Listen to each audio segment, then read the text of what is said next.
Halo semua, selamat datang di video Himti Tutor seri algoritma dan pemrograman. Dan di video kali ini kita akan membahas mengenai pointer dan array. Oke, tanpa lama-lama lagi kita mulai aja ke materinya. Di sini saya udah ada snippet ya yang saya buat sendiri untuk membahas mengenai pointer dan array. Yang pertama kita akan membahas mengenai pointer. Pointer ini adalah suatu variabel yang khusus untuk menyimpan sebuah alamat dari suatu variabel. Misalkan di sini, saya punya suatu variabel integer x yang memiliki value 5. Kemudian saya declare integer ini tanda bintang. Tanda bintang artinya variabel ini adalah variabel pointer. Integer bintang ptrx sama dengan dan x. Di video mengenai input dan output sudah dijelaskan ya, kalau lambang dan di sini artinya adalah alamat. Jadi seperti yang sudah saya bilang tadi, pointer ini fungsinya adalah untuk menyimpan alamat dari sebuah variabel. Tapi ada satu hal yang penting harus dicatat. Apabila kalian membuat integer pointer integer, kalian hanya bisa menyimpan alamat dari sebuah variabel integer. Kalian nggak bisa, misalnya kalian bikinnya di sini char, habis itu kalian simpan ke dalam pointer integer, itu tidak bisa ya. Oke, gimana cara membuat pointer? Di sini kalian tinggal tulis int integer bintang, lalu nama variabel pointernya sama dengan, lalu kemudian kalian dan x, kalian tulis dan x ya. Jadi ini dia bilang masukkan alamat dari x ke dalam pointer x. Oke. Nah, ada dua cara sebenarnya untuk mendeclare sebuah pointer. Yang pertama begini, kalian langsung declare bintang, ptr, dan x. Atau misalkan kalian nggak mau declare langsung, mau declare-nya belakangan, bisa. Kalian buat seperti ini, integer bintang, ptrx. Kemudian di bawahnya, ptrx tanpa bintang ya. Perhatikan, tanpa bintang. ptrx sama dengan dan x, oke? Nah, di sini saya mau menjelaskan mengenai apa sih yang sebenarnya disimpan oleh pointer ini. Yang ini saya komen dulu. Kalau kita lihat di sini ada dan x. Artinya di sini di printf ini saya mau print alamat dari si x ini. Oke. Yang kedua, saya mau print ptrx. Ketika saya print ptrx, nanti akan muncul value atau alamat dari x ini. Kemudian saya mau print dan ptrx, artinya saya mau print alamat dari pointer x. Kemudian saya mau print bintang ptrx. Jadi saya mau print sebenarnya alamat ini nunjuk ke value apa sih begitu. Oke, kita run code-nya. Nah, di sini udah terlihat ya. Yang pertama, printf untuk alamat x. Alamat x di sini. Oh ya, yang dimaksudkan alamat di sini adalah alamat memori ya. Memori berupa RAM. Jadi dia pointer ini menunjuk suatu alamat memori RAM di komputer kalian atau laptop kalian dan disimpan sebagai suatu variabel value-nya. Sini kita lihat, ketika kita mengeluarkan output dan atau alamat dari x, alamatnya segini. Oke. Kemudian ketika saya mau keluarkan, sebenarnya pointer x ini menyimpan apa sih? Ternyata dia menyimpan alamat dari si x. Sesuai dengan definisi pointer tadi, merupakan sebuah variabel yang menyimpan alamat. Oke. Kemudian saya mau dia untuk mengeluarkan alamat dari si pointernya sendiri. Jadi si x-nya punya alamat sendiri, si pointernya punya alamat sendiri. Nah, alamatnya berbeda dengan alamat si x ya. Kalau misalkan alamat si x ini, alamatnya pointer ini. Oke. Mungkin ketika kalian run code ini mungkin hasilnya berbeda ya, nggak harus sama persis begini. Itu karena ketika kalian run code-nya, dia komputer kalian, CPU kalian akan mereserve memori secara random, nggak pasti sama, oke? Nah, yang terakhir ada bintang ptrx. Ini untuk melihat sebenarnya pointer x ini dia menunjuk ke alamat kan. Nah, isi atau value dari variabel yang memiliki alamat ini tuh apa? Itu fungsi dari bintang ptrx. Kita lihat di sini, value-nya ada 5. Bener ya, karena x kan 5. Maka di print 5. Oke? Misalkan saya mau ganti, sini x-nya 10. Saya run. Yang keluarnya 10 gitu. Oke? Oke, selanjutnya di sini Selain kalian bisa mengeluarkan value-nya, kalian juga bisa edit value yang ada di dalam sini, di dalam X. Karena ini sudah menunjuk ke X, sudah menunjuk ke alamat X, kalian bisa edit value ini tanpa kalian, kan biasa kalau ngedit value begini ya, X sama dengan 10 gitu. Tapi kalau misalkan memakai pointer, kalian bisa pakainya bintang, jangan lupa bintang, berbeda ya. Kalau misalkan kalian mau assign alamatnya, itu nggak usah pakai bintang. Tapi ketika kalian mau assign value-nya, itu pakai bintang. Kalian tulis bintang PTR X. Nah, ini namanya bebas terserah kalian, pokoknya sama yang di sini. Lalu kalian assign value-nya, misalkan 10. Nah, coba kita run ya. Nah, ketika di run, alamatnya, alamat yang dikandung tetap sama, nggak berubah. Tetapi value-nya berubah. Nah, misalkan saya mau print, apakah value X juga ikut berubah? %D dari si X-nya. Apakah X-nya juga berubah? Nah, kalian bisa lihat X-nya di sini juga berubah ya. 10 jadi 10 meskipun yang tadi kita ubah pointer. Nah, itu keunikan dari sebuah variabel pointer. Jadi dia ketika menunjuk alamat, kemudian value dari alamat tersebut diubah melalui variabel pointer, dia akan merubah value dari sininya juga, dari alamat yang ditunjuk. Jadi nggak cuma pointernya doang yang diubah, tapi si X-nya juga ikut keubah, begitu. Oke, yang selanjutnya, nggak cuma integer, tipe data apapun itu bisa kalian buat pointernya. Contohnya di sini saya punya pointer untuk char. Sama caranya, sama persis. Hanya beda tipe datanya dan output formatnya. Oke, coba saya run ya. Ketika saya run, awalnya value variabel AB memiliki value C. Kemudian saya assign sebuah pointer AB namanya untuk menunjuk ke alamat si AB. Oke. Kemudian saya print value dari si pointer AB. Kita lihat value-nya C, sama dengan si AB yang tadi. Terus saya ubah lagi. Saya ubah value dari si AB melalui pointernya jadi D. Kayak printf %C dari si pointer AB. Munculnya D karena value variabel AB-nya ini udah berubah jadi D. Nah, gimana kalau misalkan saya mau AB sama dengan Z gitu. Tapi kita printnya pointer. Pasti value-nya akan jadi Z. Begitu cara kerja pointer. Oke? Selanjutnya ada pointer to pointer. Pointer to pointer adalah sama seperti tadi ya. Kalau pointer kan sebuah variabel yang menunjuk ke suatu alamat dari variabel. Kalau pointer to pointer adalah suatu tipe variabel yang merupakan pointer yang menunjuk ke alamat dari suatu pointer. Nah, tadi kan kita udah bikin ya pointer X di sini. Ya. Integer X sama dengan 5, integer pointer X sama dengan alamat dari X. Sekarang kita bikin integer bintang-bintang, oke. Perbedaannya itu ya. Kalau yang tadi bintang, sekarang bintang-bintang. Integer bintang-bintang, nama variabelnya sama dengan dan alamat dari suatu pointernya. Nih, alamat dari pointer ini. Nah, sekarang kita lihat ya, kita run dulu code-nya.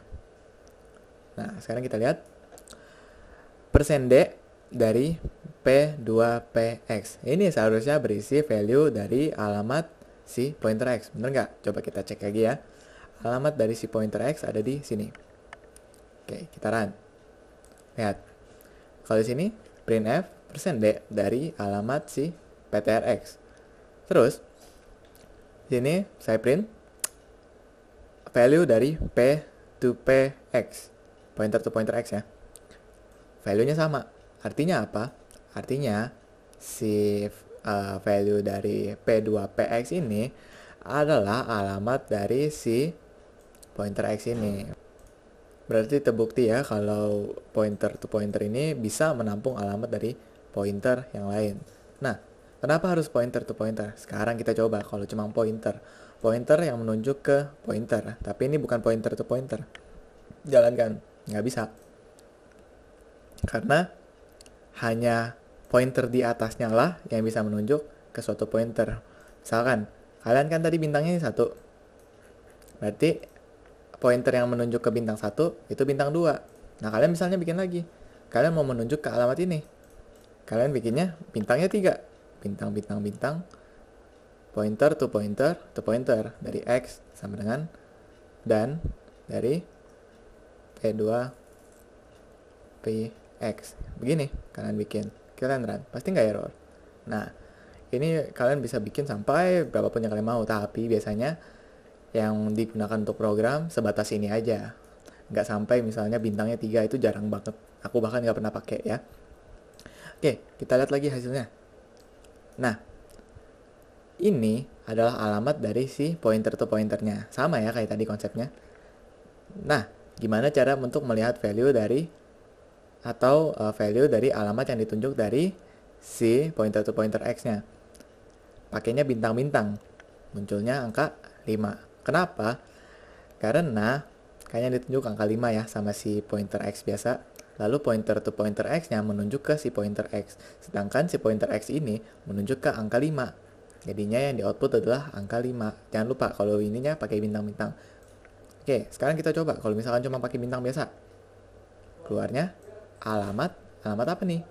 80. Kita cek ke atas. 80 kalau nggak salah adalah alamat dari si X. Bener nggak nih? Kita lihat ya, kita cek. Nah, benar. Jadi kalau bintangnya cuma 1, itu keluarnya alamat dari si pointernya. Untuk si pointer ya, pointer to pointer, keluar alamat dari si X-nya. Ketika kalian mau keluarin value-nya, bintangnya ada 2 gitu. Oke? Cukup mungkin beberapa kalian ada yang bingung, cukup diulang-ulang aja videonya, pasti akan ngerti. Dan kalian praktekin juga ini pointer to pointernya, semua pasti akan ngerti. Oke, selanjutnya adalah mengenai array. Sini saya juga udah bikin dulu array. Ada beberapa cara untuk mendeclare array. Nah, apa sih array itu? Array itu adalah sekumpulan data-data yang tipenya sama. Kalian lihat di sini, integer, pasti isinya integer semua. Gak mungkin integer, terus dalamnya misalnya 0,1, ini 0, terus 1,34, terus di sini misalnya bakso. Nah, ini nggak bisa untuk diisi ya. Untuk diisi array-nya nggak bisa begini. Kalau diisi isi dari array-nya semuanya harus sama tipe datanya, oke? Ada beberapa cara untuk inisialisasi array. Yang pertama, kalau misalkan kalian udah tahu isinya berapa nih, kayak ini, saya langsung tulis 0, 1, 2, 3, 4, 5. Nah, kalian nggak perlu tulis ini ya, kurung siku ini artinya berapa isi array-nya yang kalian mau. Jadi, cara declare-nya, tipe datanya, misalnya integer, lalu nama array-nya, lalu kurung siku di sini. Di sini biasa masukkan value untuk size dari array-nya, ukuran dari array-nya mau berapa. Tapi kalau misalkan kalian langsung isi datanya kayak gini, ini nggak usah ditulis, dia langsung menyesuaikan sama di sininya, oke? Cara yang kedua adalah sama kayak tadi, tipe data, nama, kemudian dalam kurung siku kalian tulis value-nya. Maksudnya size-nya, size dari array-nya mau berapa. Misalkan sini 9 saya tulis, tapi saya cuma isi 1, 2, 3, 4, cuma isi 4 data. Sisanya apa? Secara default kalau integer, sisanya adalah angka 0 sampai array-nya terisi sampai 9 gitu. Ini udah berapa? 1, 2, 3, 4, 5, 6, 7, 8, 9. Nah, kayak gini. Kalau misalkan tadi kan cuma tulis kayak gini, tapi sebenarnya array-nya isinya kayak gini, gitu. Oke, selanjutnya. Nah, ketika kalian mau bikin array, misalnya size-nya kalian udah tahu nih, segini. Misalnya ada 10. Terus, kalian mau lihat, maksudnya, kalian mau isi array-nya tuh angkanya sama semua. Sini saya tulis array-nya semuanya isinya angka 1, angka 0. Nah, kalian bisa bikin kayak gini dong. Integer, array, namanya, lalu size-nya, kemudian kurung curly bracket ini, kemudian value-nya mau berapa. Sini saya tulis 0, oke? Atau yang keempat, misalkan kalian mau array, bikin array kayak gini, terus value-nya kalian nggak mau isi secara manual, maunya pakai iteration, maunya pakai looping, itu bisa banget. Misalkan di sini kalian isi semuanya angka 0, sama kayak gini ya. Atau misalkan kalian mau isinya angka 1 sampai 10 gitu. Ini kenapa I tambah 1? Karena kan setiap iterasi kan dimulai dari 0. Artinya kalian masukin value 1, 2, 3, 4, 5, 6, 7, 8, 9, 10. Nah, yuk sekarang kita lihat isi array-nya masing-masing. Oh ya, untuk melihat isi array itu udah pasti pakai looping ya. Kalian nggak bisa langsung tulis misalnya saya mau lihat array ARI1 itu nggak bisa langsung, kalian harusnya pakai looping.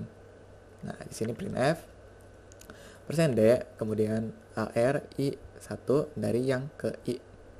Nah, di sini kalian masukkan size dari array-nya. Nah, sebenarnya kalian kan kalau udah tahu misalnya size array-nya berapa, kalian bisa langsung tulis di sini.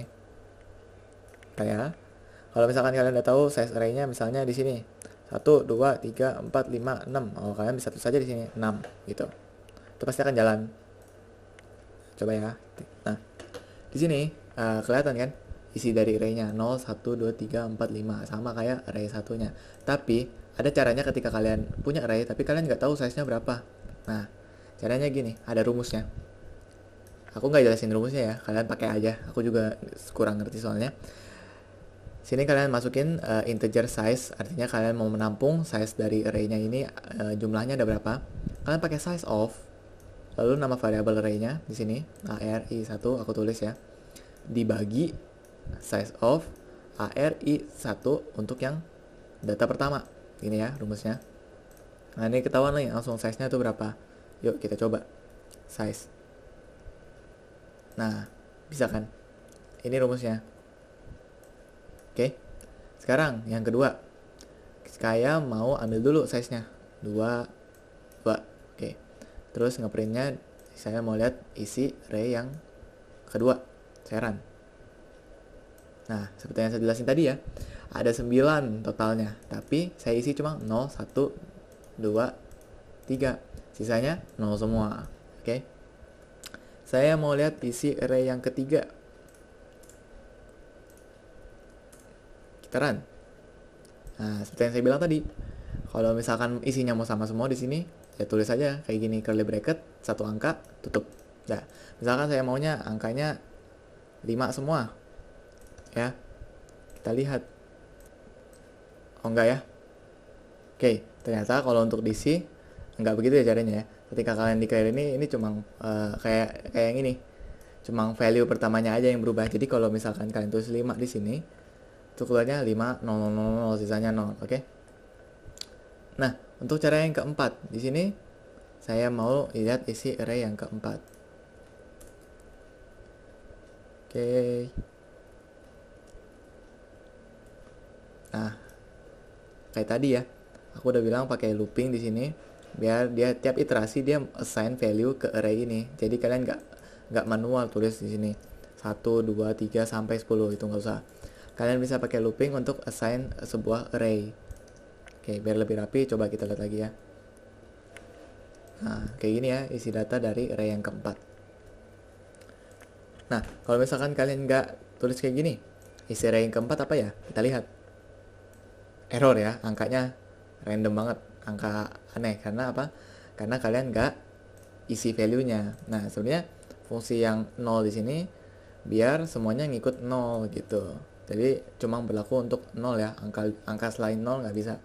Nah, coba kita bikin array yang keempat ini 0. Pasti angkanya nggak error lagi. Nah, 0 semua ya. Tapi kalau kita nggak tulis, nah angkanya yang angka random banget kan. Nah, berarti yang ini cuma bisa untuk 0. Aku salah tadi. Oke, selanjutnya integer udah, sekarang kita ke array of char. Sini.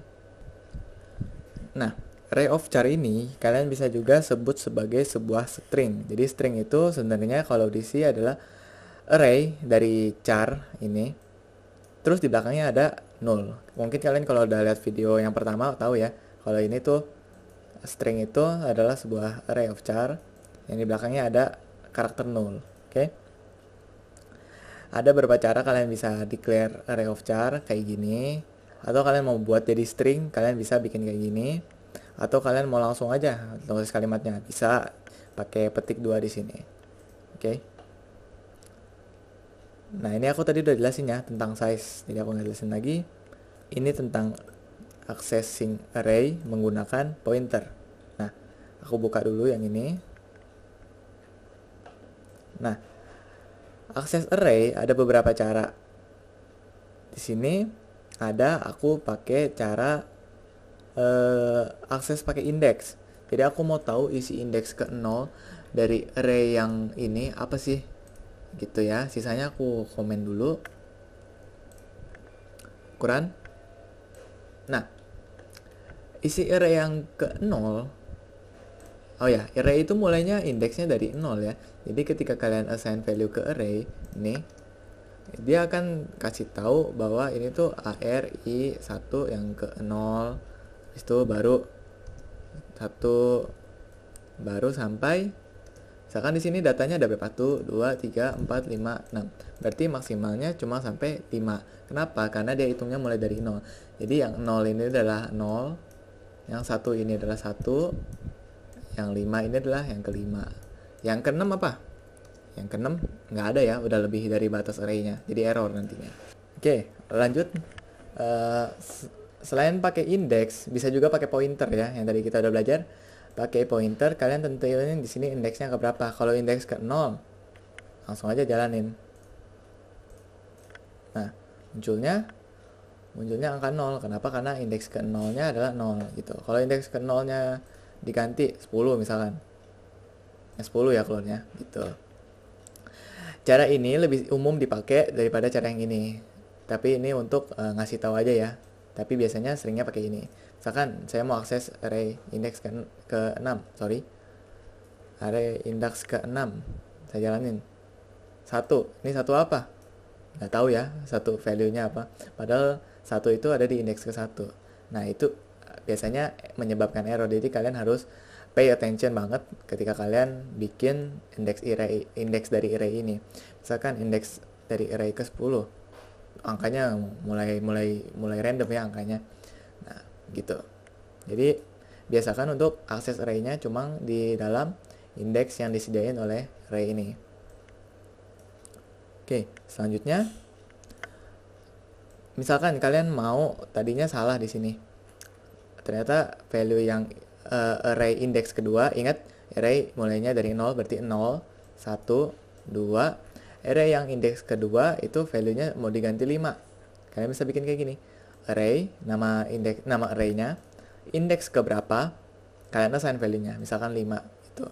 Nah, coba lihat ya isi value-nya. Sini aku pakai yang pointer, jalanin 5 ya. Tuh, udah keganti. Jadi value di sini yang tadinya 2 jadi 5. Kalau misalkan nggak aku ganti jadi 5, ya tetap 2 gitu. Nah, ini aku bakal jelasin gimana caranya kalian bisa print sebuah array. Caranya, aku udah jelasin tadi ya, ada size-nya, kalian ada rumus size-nya itu. Kemudian, kalian tinggal tulis %d, lalu nama array-nya, kurung siku dari ke i. Nah, ini artinya, tiap looping, kalian akan akses array berdasarkan variabel dari si i. I kan mulainya dari 0. Pas banget buat array dong. Karena array kan mulainya dari 0 juga. Misalkan array-nya size-nya ada 6 gitu. Pasti i-nya itu cuma dari 1 sampai dengan ke 5. Sama kayak indeks dari array-nya begitu. Itu bergantung dari sininya ya. Kalian jangan pakai kurang dari sama dengan. Oke. Nah, coba lihat value-nya. Oh, size-nya nggak di-declare. Bentar ya. Size-nya di-declare dulu di sini. Kita mau akses array yang pertama, array i1. Jalanin ini ya. Value-nya 10, 1, 2, 3, 4, 5. Misalkan tadi kan diubah. Saya mau ubah. Lihat lagi isi array-nya. Belum ya. Lihat lagi isi array-nya. 10, 1, 5, 3, 4, 5. Gitu. Oke. Nah, cara kedua, untuk kalian bisa print suatu array, kalian buat suatu pointer menunjuk ke array-nya. Nah, jadi array ini sebenarnya adalah sebuah pointer konstan. Ketika kalian buat suatu pointer yang menunjuk ke array, kalian bisa gunakan pointer ini untuk mengakses array-nya. Contohnya kayak gini ya. Coba aku run. Nah, dia akan sama kayak tadi ya, sama kayak looping yang tadi, dia akan keluarin semua isi array-nya tapi berdasarkan pointer gitu ya. Nah, gimana kalau saya mau aksesnya itu array of char. Array of char kalian bisa bikin persentage kayak gini ya. Coba kita run. Nah, keluar tuh bakso, bakso. Karena semuanya tulisnya bakso ya. Bakso, bakso, bakso. Tapi yang ini kan nggak ada nullnya. Nah, ini biasanya menyebabkan error. Oke. Kalian kalau mau bikin array of char, terus di belakangnya tambahin null ini, karakter null ya. Atau kalian bikin pakai petik 2, itu juga udah bisa. Pakainya %s ya, output formattingnya. Oke, seperti itu. Oke, selanjutnya kita udah bahas tentang array, kita udah bahas tentang pointer. Sekarang waktunya kita untuk membahas array 2 dimensi. Array, kalau yang kita lihat di sini, array-nya cuma berentetan ya, segaris. Ini cuma array 1 dimensi. Tapi array itu bisa bikin multiple dimension. Jadi dimensinya bisa banyak, multidimensi. Nah, di sini aku contohinnya array 2 dimensi aja ya. Jadi di array 2 dimensi kalian bisa nyimpen array yang tadi tapi kayak baris gitu loh. Kayak matrix lah istilahnya. Kayak kalian punya matrix 2 kali 4. Barisnya ada 2, terus kolomnya masing-masing ada 4. Oke. Yang di belakang itu kolom ya. Jadi berapa banyak di dalam array ini kolomnya ada berapa. Terus yang di depan itu baris. Barisnya mau ada berapa? 1 baris, 2 baris. Mungkin kalian ketika bikin nanti jadinya kayak gini ya. Nah, kalian bisa biar mempermudah aja. Kalian lihat di sini. Ini kan ada curly bracketnya. Ya kan? Depan belakang. Nah, itu untuk array luarnya. Karena kan jadi istilahnya array 2 dimensi itu array yang ada di dalam array. Nah, jadi array yang pertama udah jadi, kalian kasih koma. Nah, kalian spasi atau enter boleh. Lalu kalian curly bracket lagi seperti bikin array yang tadi gitu. Nah, karena array-nya 2 dimensi, tadi kan kita loopingnya cuma looping biasa ya. Looping biasa kayak gini buat ngakses array-nya. Nah, karena array-nya 2 dimensi, artinya ada array di dalam array. Kita harus bikin loopingnya di dalam looping. Jadi looping dalam looping, oke? Caranya kalian bikin loop iterasi for kayak gini. Ini kalian masukin jumlah barisnya. Jadi for yang di luar itu kalian masukin size barisnya, oke? Yang kedua, yang for yang di dalam kalian masukin size dari kolomnya. Kalian bisa tulis printf %d nama variabelnya. Nah, di sini kurung sikunya. Kurung siku yang depan itu untuk mengindikasikan baris keberapa sih sebenarnya kita sekarang gitu. Untuk yang belakang mengindikasikan sebenarnya kita sekarang ada di kolom keberapa gitu. Nah, untuk looping ini jadi dia cara kerjanya pertama dia looping kan masuk. Habis itu masuk ke sini. Dia baca i-nya masih 0. Terus dia disuruh ngeprint i-nya 0, kolomnya 0. Berarti kalau 0 0 artinya di sini. Ini kan array ke 0, ya kan? Karena array dalam array kan. Ini array ke 0. Ini array ke 1. Ingat indeksnya mulai dari 0. Array yang ke 0, kolom yang ke 0. Berarti di sini keluarnya nanti outputnya 1. Looping lagi. Masuk ke sini. J-nya di plus plus, berarti jadi J sama dengan 1. I-nya tadi tetap 0. Jadi tetap row 0, array yang ke 0, tapi indeks yang belakangnya 1, berarti yang di sini. Nah, begitu terus sampai i-nya sama dengan 1. Kalau i sama dengan 1 berarti array-nya indeks ke 1. Habis itu kolomnya tinggal sesuaiin. Nah, kita coba print ya. Nah, kelihatan di sini. 1 2 3 4 5 6 7 8. Nah, di sini aku setiap loopingan ini selesai, artinya satu array selesai kan. Biasanya aku kasih printf \n supaya di enter ke baris baru. Jadi kita tahu bahwa array yang ke 0 isinya cuma ini. Habis itu array yang ke 1 isinya ini gitu. Oke. Nah, array 2 dimensi juga bisa dibikin untuk jadi array of string. Jadi kan tadi kita udah belajar kalau array of char itu sebenarnya adalah sebuah string. Terus kalian mau bikin array of string. Nah, kalian itu sebenarnya membuat array of char tapi 2 dimensi array of char-nya. Tapi kalian nggak perlu looping 2 kali di sini. Kalian bisa cukup looping sekali karena ingat array of char yang belakang adalah sebuah string sebenarnya.